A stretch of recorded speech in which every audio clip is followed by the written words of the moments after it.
I still remember the way the glass felt in my hand, cold, smooth, trembling slightly from the shake in my fingers.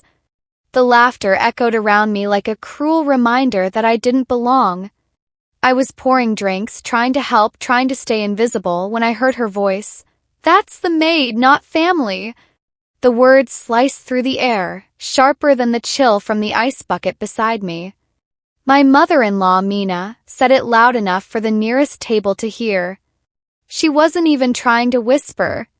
Her lips curled. In that smug, passive-aggressive smile she's perfected over the years, the kind that makes you question if you heard her right. Except I had. I definitely had. Then, before I could react, I heard him. Rishi, my husband, my partner, the man who once told me I was the strongest woman he knew. He smirked. She cleans up well, at least. Crowd burst into laughter. I stood there, stunned. My arm froze mid-pee. The lemonade spilled slightly over the rim of the glass, dripping onto my S. I didn't even notice. My heart was pounding. In my ears, drowning out everything else. My hands trembled as I clenched the serving tray against my chest. I forced a smile, small, mechanical, like the kind you give strangers when you bump into them in a grocery aisle. That's what I felt like in that moment, a stranger in my own family. Was this who I was to them? Just a helper, an outsider pretending to be part of something I clearly wasn't? My chest felt tight, like the air had suddenly thickened. I could barely swallow the lump forming in my throat. My eyes darted toward Rishi, silently begging for, I don't even know what. An apology? A glance of regret? Something human. But he was laughing. Not loudly, but with that amused smirk, eyes twinkling like this was just harmless fun. His hand casually wrapped around his glass as if this was normal, as if I wasn't dying inside. Why did his words hurt so much? I'd heard worse from his mother. Mina never liked me, she made that clear from day one, too middle class, too ordinary. But I always thought Rishi saw through that he saw me. Apparently not. And the worst part? No one said anything. No one stopped the joke. The room just moved on. The music played, someone toasted again, and I was forgotten, like background noise.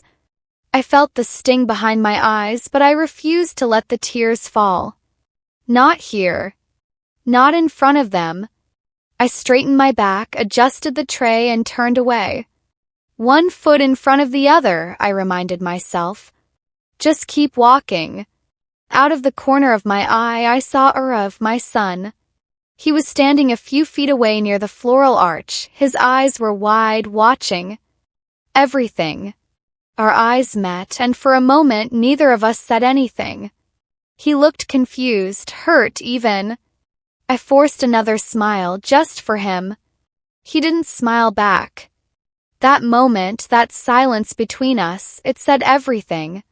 I turned back to the drink table, pretending to be busy, but my heart wasn't in it anymore. The laughter still echoed, but now it was just background noise to the storm building inside me. I didn't know it yet, but something was about to shift. And that shift, it would come from the most unexpected place. Not me. Not Rishi. Not even Mina. But my 9-year-old son, and a microphone that picked up every single word. If you had asked me a year ago what I imagined family looked like, I would have painted a picture full of warmth, shared meals, loud laughter, kids running underfoot, hands held tightly through tough times. But when I married into the metas, I quickly learned that some families measure love by status, not by sacrifice. I'm Ria. I'm 38. I work in corporate finance by day and freelance graphic design by night. I'm not flashy. I don't own designer bags or take yoga retreats to Bali. But I work hard. I save. I build, quietly. When I met Rishi 10 years ago, I thought I was stepping into love, into something secure. We were so different. Him, born into a legacy of doctors and businessmen. Me, the daughter of a retired school teacher and a mother who passed away before I turned 20. But he made me believe we could bridge those differences, that love would be enough. It wasn't. His mother, Mina, never saw me as part of them. She called me practical, which is Mina speak for boring. I didn't fit into her world of gold-plated cutlery and choreographed sangeets. Over the years, her disapproval moved from sharp glances to sharper words. Rishi, he became quieter about it. He stopped defending me after the first few years. Maybe it was easier for him that way. But this story isn't about Rishi and Mina. It's about the night I hit a breaking point, and the boy who unknowingly stitched something back together. It all began with my cousin Priya's wedding. Priya is like a little sister to me. When my mom died, I was 15. Priya would follow me everywhere. She'd sneak into my room, braid my hair, sit beside me while I studied. She was just 7 then, but somehow she always knew when I needed someone. So when she got engaged last year, I was ecstatic. But then Uncle Raj, her father, got diagnosed with kidney failure. Medical bills drained most of their savings, and I saw the stress in his eyes, even as he tried to smile through wedding planning. One night over tea I told Priya, "Let me help. Use my savings. Let me pay for the venue and catering." She immediately said no. So did Uncle Raj. But I insisted, "Just don't tell anyone. Let it be your day." I didn't want credit. I just wanted to see her walk down the aisle, radiant and carefree. So behind the scenes I coordinated vendors, helped Aunt Sunita with invites, handled late-night calls about floral delays, and wired payments without a second thought. I didn't tell Rishi either. It wasn't out of secrecy, it was just something I wanted to do on my own. The wedding day arrived in a blur of color and nerves. The venue sparkled with fairy lights and jasmine garlands. Laughter floated through the air like confetti. Priya looked like a dream, her lehenga glinting under the warm evening lights. I wore a simple sari, mint green, understated. I didn't want to overshadow anyone. I was running around, helping coordinate things, making sure the dessert trays were replenished and the drinks table didn't run dry. I didn't mind. I liked being useful. No one really noticed me. Not until that moment. Not until Mina's voice sliced through the noise like a siren. "That's the maid, not family." And just like that, everything I'd done, every late night, every saved rupee, every tiny act of love, was erased by one sentence. The woman who saw me raise her grandson, who lived off our shared income for years, looked at me and saw nothing but help. But that was just the beginning. 'Cause someone else noticed. Someone who had been watching everything quietly, and he wasn't going to let it go. I don't know how I kept my composure after that. Maybe it was habit. Years of swallowing my pride in front of Mina had trained me well. But something about this time, it was different. It wasn't just the insult.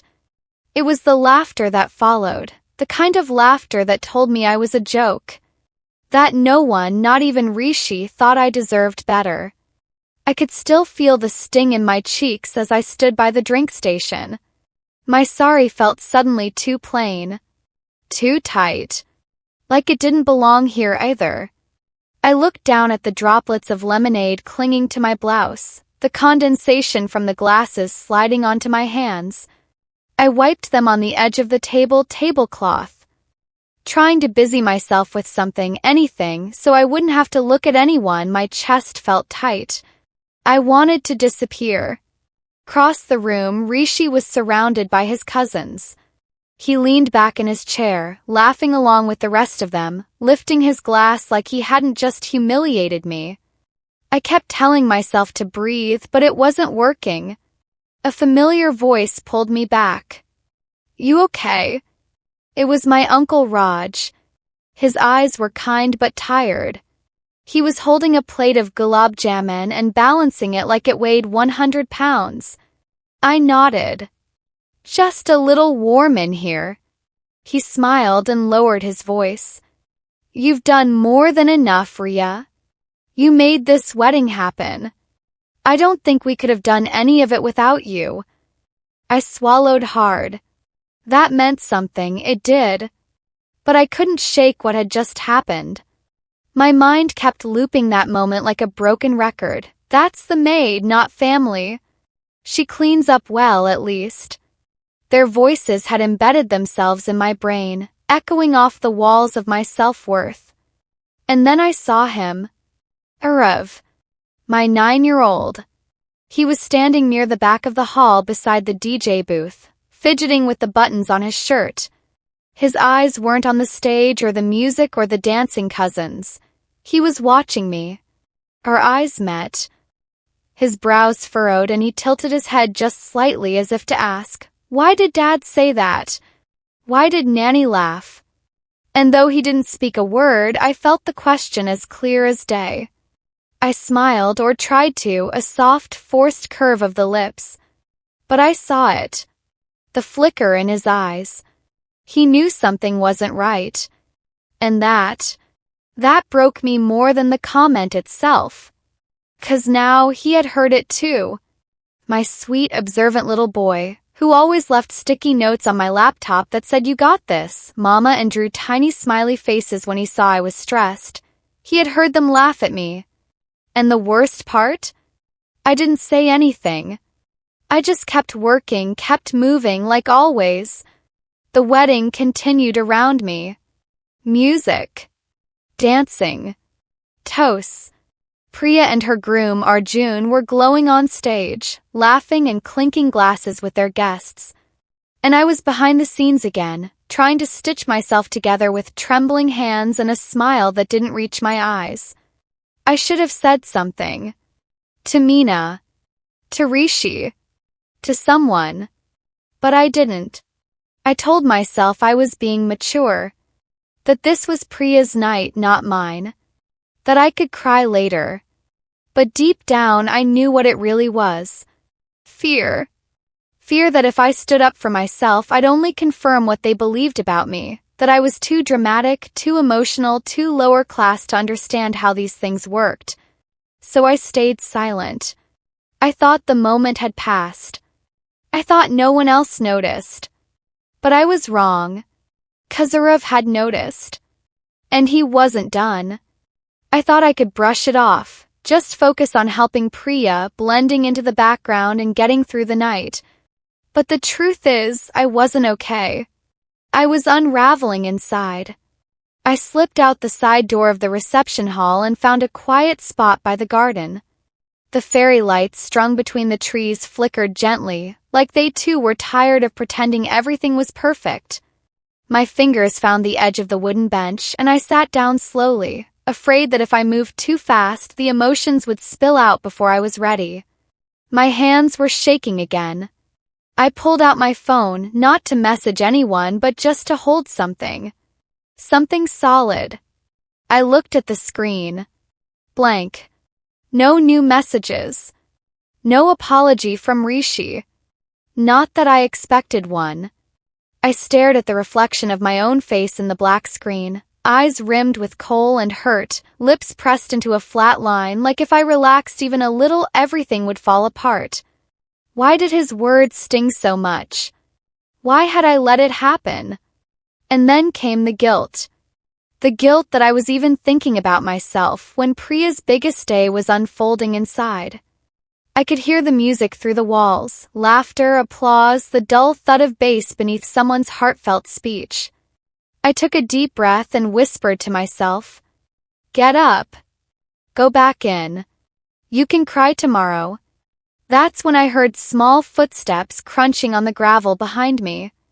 I turned. It was Arav. He walked slowly toward me, his tiny frame illuminated by the soft yellow garden lights. His hands were in the pockets of his little sherwani. That boy has always been so expressive. He didn't need words to speak. His face said everything. He sat next to me without saying anything. For a few seconds, he leaned his head on my shoulder.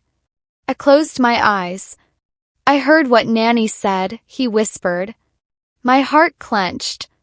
Arav. And what Dad said after? I opened my mouth, but no words came. What could I say? That they didn't mean it? That it was a joke? He lifted his head and looked up at me. Why didn't you say anything?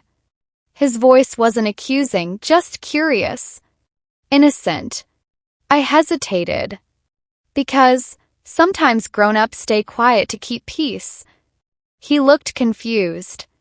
But it wasn't peaceful. It was mean. I let out a shaky laugh. Yeah. It was. There was a pause. Then he asked, "Did you really pay for this whole wedding?"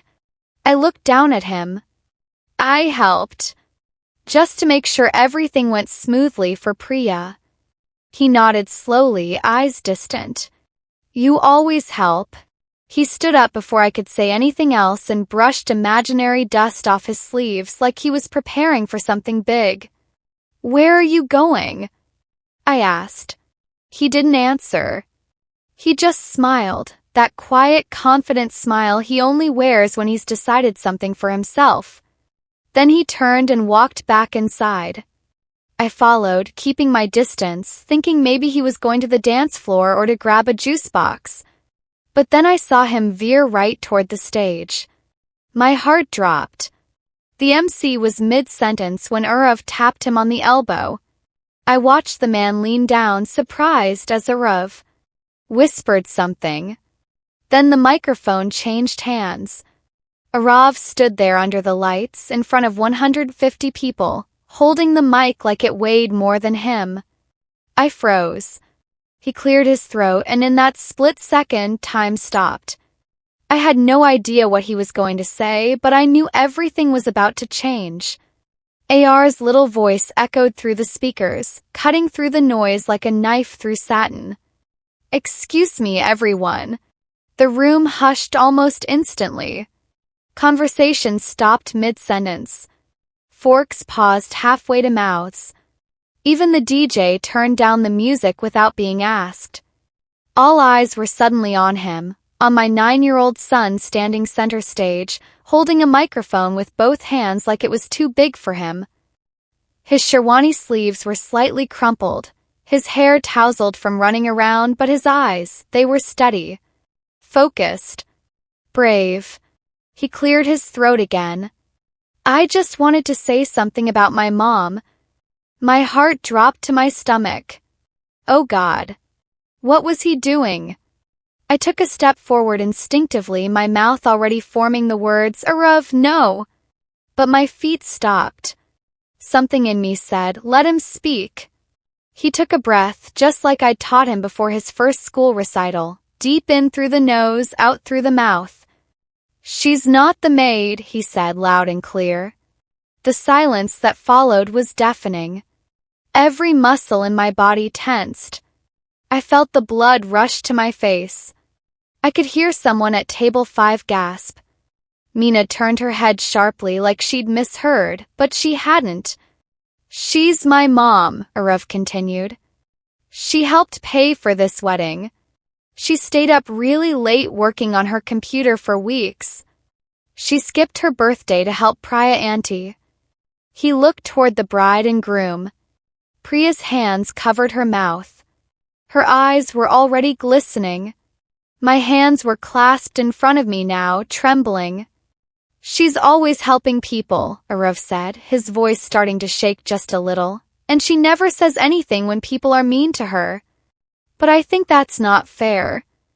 I saw Rishi shift uncomfortably in his seat, jaw tightening. Mina was frozen, lips slightly parted as if she was about to say something, but didn't. And she's not a maid, Arav repeated. She's amazing. She made this whole place look beautiful and nobody even noticed. He paused, eyes scanning the room. And then he said the words that broke something open in me. But I noticed. A breath caught in my throat. I covered my mouth with my hand. My knees felt weak. The world spun a little. He looked right at me, voice gentler now. I love you, Mama. You're the best person I know. There it was. The room stayed still for a second longer, like the world was holding its breath with me.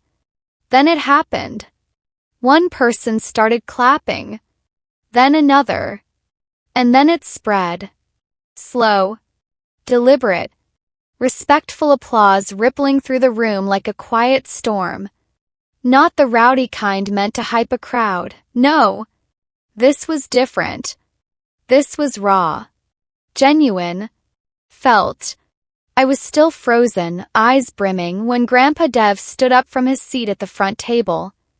He'd been quiet all evening, nodding along to speeches, smiling at Priya's joy. But now he walked, no, marched, up to Arav and put his hand on his shoulder. "Well said, young man," he said into the mic. "Sometimes the youngest voices carry the most truth." Arav smiled nervously, handing the microphone back. Dev looked out over the crowd and said, "We owe Ria thank you. Not just for today, but for what she's shown us all." And just like that, I was seen. Really, truly seen. No longer the help. No longer invisible. But the woman who'd held everything together quietly, until the one person who mattered most finally made the whole room listen. The applause faded slowly, like the tide pulling back after a wave that no one saw coming. And in the stillness that followed, I stood there. Frozen. Overwhelmed. Exposed, but not in the way I feared. This time I wasn't humiliated. I was held. By that silence. By the stares that had shifted from judgment to recognition. By the quiet nods from people I never thought noticed me at all. I don't remember walking up to Arav. My feet just moved, like they knew where I needed to be before my mind caught up. He turned to me with that shy smile, the one he gives me when he's not sure if he's done something wrong or brilliant. I knelt down and hugged him tightly, burying my face in his shoulder. "You were so brave," I whispered. "I just told the truth," he said simply. Behind us, the celebration continued, but something had changed. It was subtle but real. Mina didn't look at me the rest of the night. She barely touched her food. "Rishi," he said nothing. But his silence was loud. Guilty. Uncomfortable. He didn't make a scene. Didn't apologize. Just stayed close to his cousins, sipping his drink with a tense jaw. That used to bother me. Not anymore. Because for once, I wasn't sitting in my own corner wondering if I was being overly sensitive. Truth had been laid bare. Not by me, but by a child. My child. Who had seen more clearly than most adults ever do. And that changed everything. After the dinner, Priya came running over in tears. She hugged me like she was holding on for dear life. "I'm so sorry, Dee," she whispered. "I didn't know. I swear I didn't know." I smiled through tears. "I didn't do it for them. I did it for you." She pulled back and cupped my cheeks. "I know. And I'll never forget it." Even Uncle Raj, who's usually a man of few words, came to me with misty eyes and said, "Your son has more backbone than most men I know." Funny how it took a 9-year-old to finally give me back something I didn't even realize I'd lost. My voice. I didn't confront Mina. I didn't need to. Her silence said enough. And for once, she was the one shrinking in the background, not me. As for Rishi, the ride home was quiet. Arav fell asleep in the back seat, his little hand still clutching the leftover rose petals Priya had given him. Rishi stared straight ahead, tapping the steering wheel. I didn't say a word. When we got home, I carried Arav to his bed, tucked him in, kissed his forehead. As I turned to leave, he mumbled sleepily, "Mama, don't let them make you small again." I froze. My throat closed up. "I won't," I whispered. "I promise." And I meant it. The next morning, I woke up with a kind of clarity I hadn't felt in years. I brewed my tea, sat by the window, and let the light hit my face, warm, soft, unwavering. This wasn't just about a wedding or a cruel joke. This was about years of swallowing words I should have spoken, about shrinking to make others comfortable, about mistaking silence for strength. Not anymore. Arav reminded me who I was. Not the maid. Not just the helper. Not invisible. I was the woman who showed up when it mattered. The woman who built quietly. The mother who raised a boy brave enough to speak up when the world stayed silent. And that will always be enough. So if you've ever felt small in a room full of people who were supposed to protect you, if you've ever swallowed your truth just to keep the peace, I see you.